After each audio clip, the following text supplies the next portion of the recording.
En étant sauvés de l'élimination grâce à l'enveloppe noire la semaine dernière, NJ et Nathalie ont dû poursuivre leur aventure Pékin Express avec Étienne, leur handicap.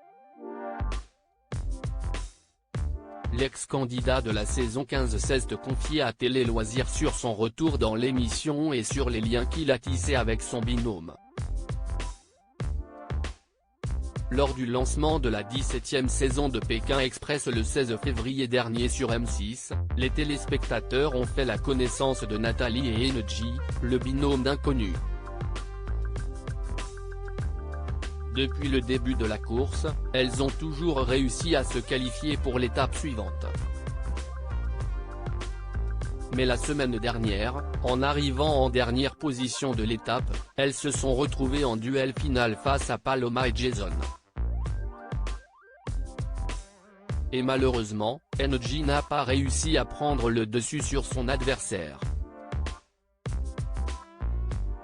Mais l'étape était non éliminatoire et le binôme a pu continuer l'aventure avec un handicap de taille en la personne d'Étienne, ancien candidat de la saison 15.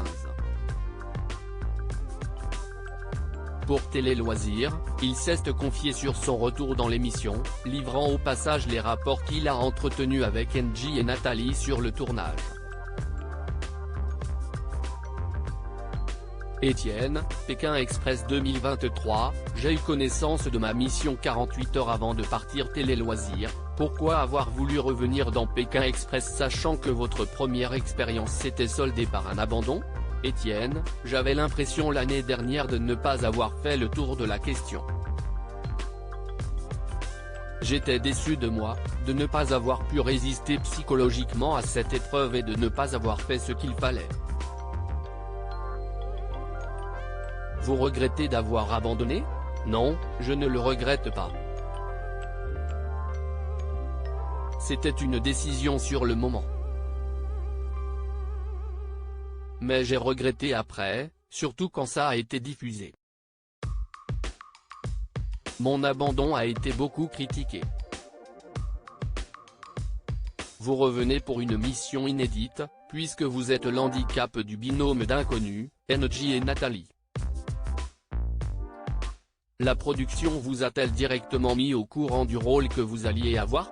Après la diffusion, j'ai envoyé un petit mot à la production pour dire que je regrettais.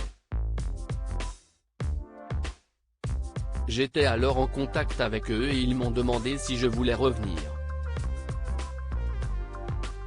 Ça s'est fait petit à petit. Il y a eu plusieurs échanges. Pour moi, c'était beaucoup plus confortable psychologiquement de revenir sans être dans l'élimination. Ce qui est désagréable, c'est que je m'investis énormément dans ce jeu, même si ça ne se voit pas forcément à l'écran et après vous êtes éliminé au bout d'un jour ou deux, c'est assez traumatisant. Je ne voulais rien savoir sur ma mission. Je l'ai su 48 heures avant. Comment vous êtes-vous senti dans ce rôle? J'ai fait la course comme si ça avait été pour moi, et peu importe avec quel binôme je me retrouvais. Ça a été le binôme d'inconnus, c'était le fruit du hasard. Il y avait deux personnalités différentes. Je me suis adapté à elles.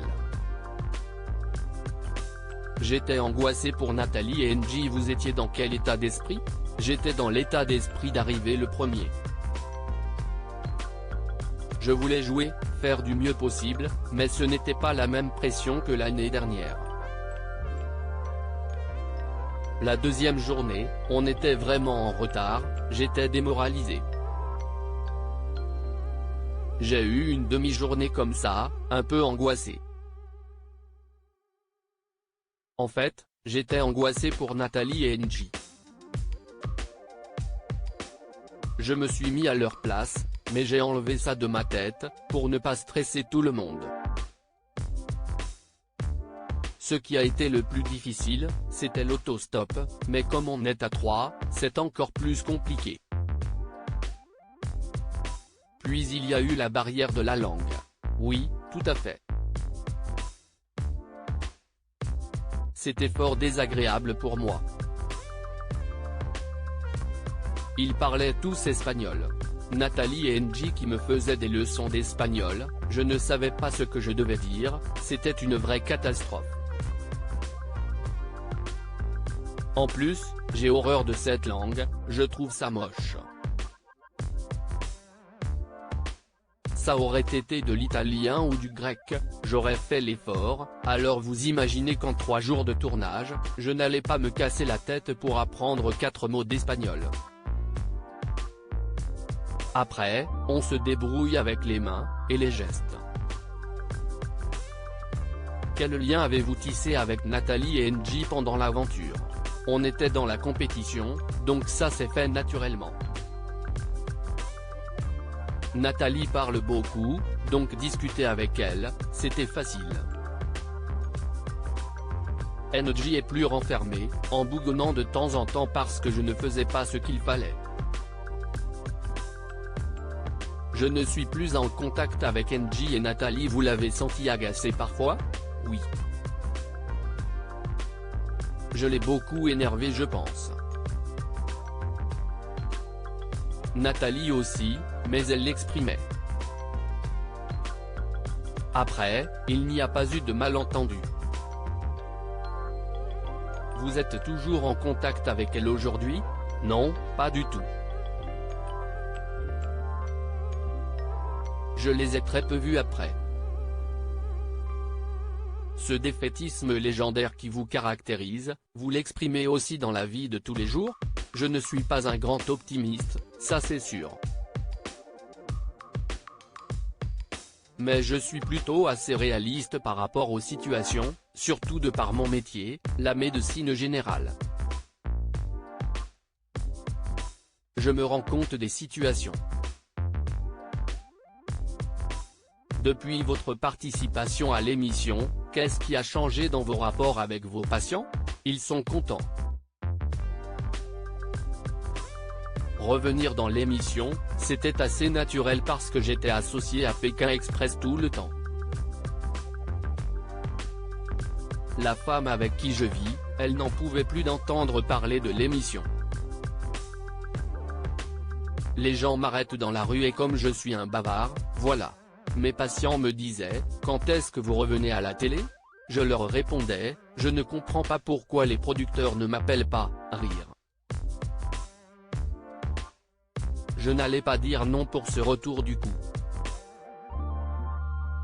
À lire aussi Pékin Express 2023, les candidats dorment-ils vraiment tous les soirs chez l'habitant? La réponse est surprenante.